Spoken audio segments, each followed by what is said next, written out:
Also at the end, I have, in case some of you want my contact information, a couple of things. First, I'm going to give Allison a PDF of the presentation so she can share it with those of you who attend, because I tend to have a lot of resources in my presentations, and I don't want y'all to have to furiously copy them all down while you're listening. So I'd rather you listen. And then you can have the PDF to get the contact later. And you can also have either my Triangle, USGBC Triangle chapter card or my NC State University card, where I am very proud to work with. So I'm going to talk about green building. How many of you sort of know what you think green building is? All right, come on now. No, I'm going to make you exercise more if you don't. You got a green can. Okay. So some of you feel sort of like, but it looks like there are a lot of people that maybe are here to actually find out sort of what it is. So I'm happy to sort of give you some quick idea of what it is. Hey, I'll teach entire seminars on what it is. And I don't think we have time for that today, but I will give you sort of a quick and easy focus. You often hear people use these sorts of words right here. Energy efficient, high performance, sustainable, healthy, environmentally responsive, and better buildings. To my mind, the reason that all these things can be considered potentially green is because they're using a sort of a focus called what I call integrated design. It's this idea that you think of the building as a whole piece. You don't think of just the HVAC system. You don't just think about the heating and cooling system. You don't think about the carpet. You don't think about, well, how pretty is it? You don't think about any of those things in isolation. You think about all of those things at the same time, and it's not an easy task. And that means that your whole team has to be on board, and that your architect and your engineer and hopefully even your general contractor and all of the other people on your team are working together from the beginning. So really the goal of integrated design is to create that high performance building. I noticed when I walked in here today, and I've seen it online before in a mass of words. In fact, you'll probably see it up on the list later, that this building is a LEED building. It got a silver label from the U.S. Green Building Council. And LEED stands for Leadership in Energy and Environmental Design. And the idea behind that is that you integrate a lot of practices to create a building that focuses on this whole system attitude. And therefore, once it's put in place for use by the owner, it becomes high performance.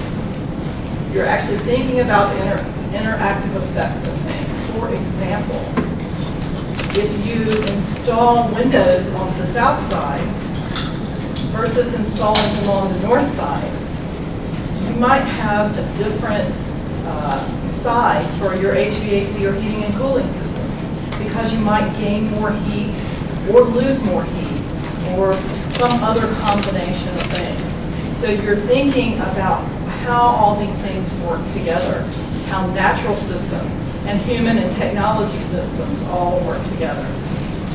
So you want to try to link these things together, and I'm actually on LinkedIn too, so you're welcome to drop me a line there.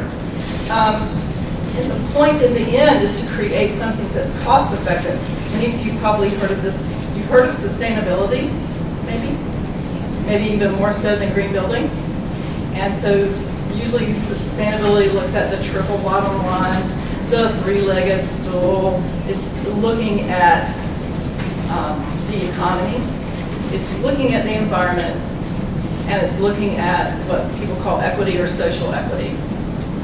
And when we work with residential people, I sort of boil it down to people, the planet, and the pocketbook. Sort of what I call the 3 Ps.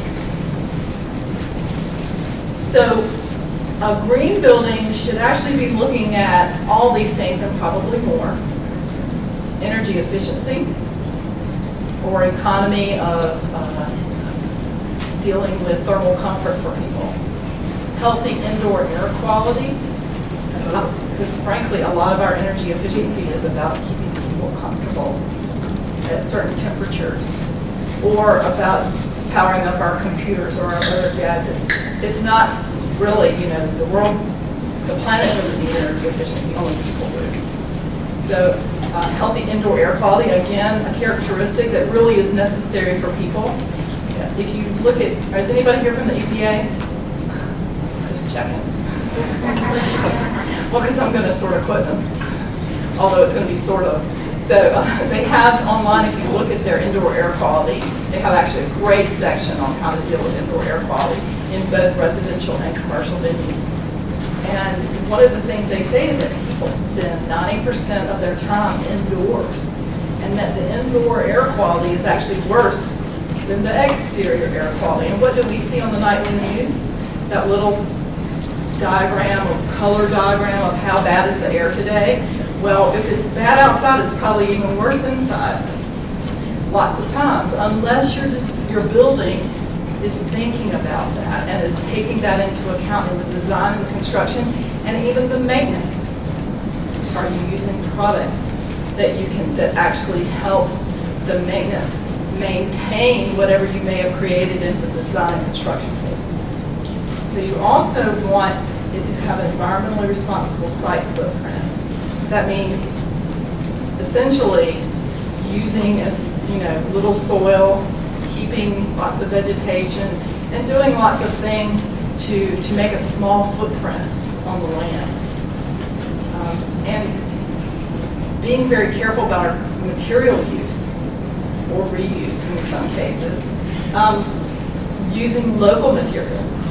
One of the examples, when I was just briefly give an example, when they built the EPA building, the first one, the biggest one in the park, they actually built their own, I don't know, was anybody here for that? They built their own concrete plant right there on the site, because there were two reasons for that. One, it was cheaper.